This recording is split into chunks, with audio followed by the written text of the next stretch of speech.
Oke, saya lanjut ya. Jadi saya hanya menjelaskan soal Impres nomor 9 ini.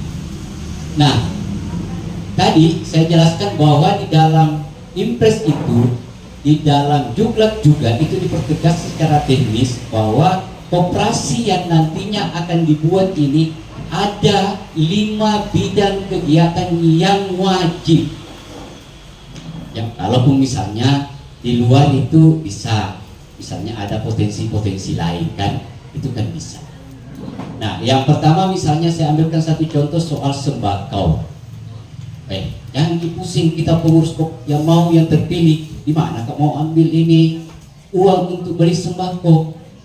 Nah, ada harapan dari Bapak Presiden kita bahwa yang akan nantinya melakukan kerjasama suplai sembako itu akan dilakukan oleh Bulog melalui Kementerian Pertanian. Nah, begitu Bapak Ibu ya, supaya kita tidak bingung-bingung ini. Nah, Pak Presiden Prabowo juga menginstruksikan harus ada yang namanya apotek desa. Makanya di dalam Impres itu dicantumkan ada yang namanya Kementerian Kesehatan. Sebagai orang yang akan, sebagai kementerian atau lembaga negara yang bersedia untuk melakukan suplai atau pengelolaan yang namanya apotek desa. Kemudian ada namanya simpan pinjam.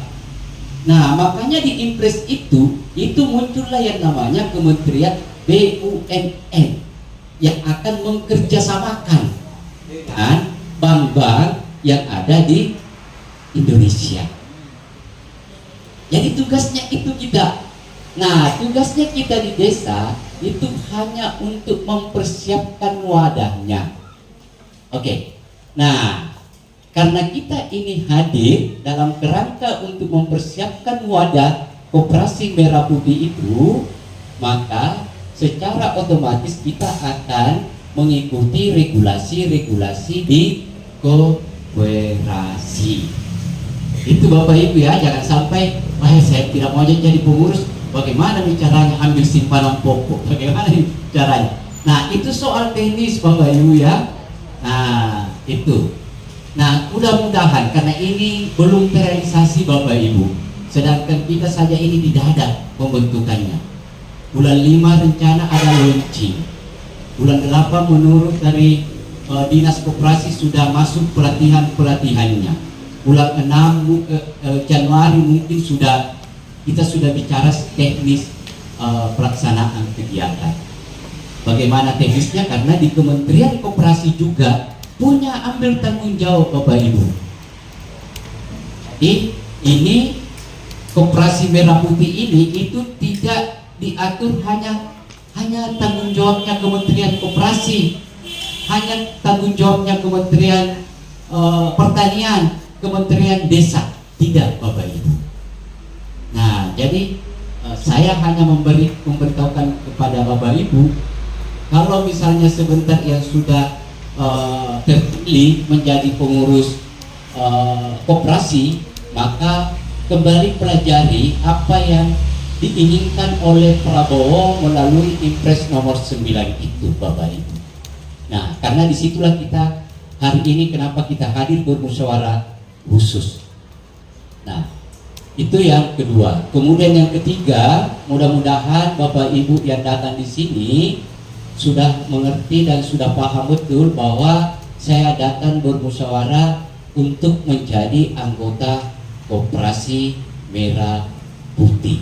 Sehingga harapan kita Bapak Ibu, karena salah satu syarat syarat mendirikan yang namanya koperasi, anggotanya minimal 20 orang.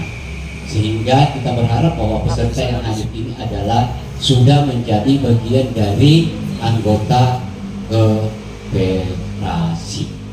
Nah, untuk lebih lanjutnya Bapak Ibu, misalnya soal bagaimana simpanan pokok, bagaimana simpanan wajib, bagaimana pendaftaran badan hukum, bagaimana kelengkapan administrasinya, mungkin sebentar akan dijelaskan oleh Pak Kabid dari Dinas Koperasi.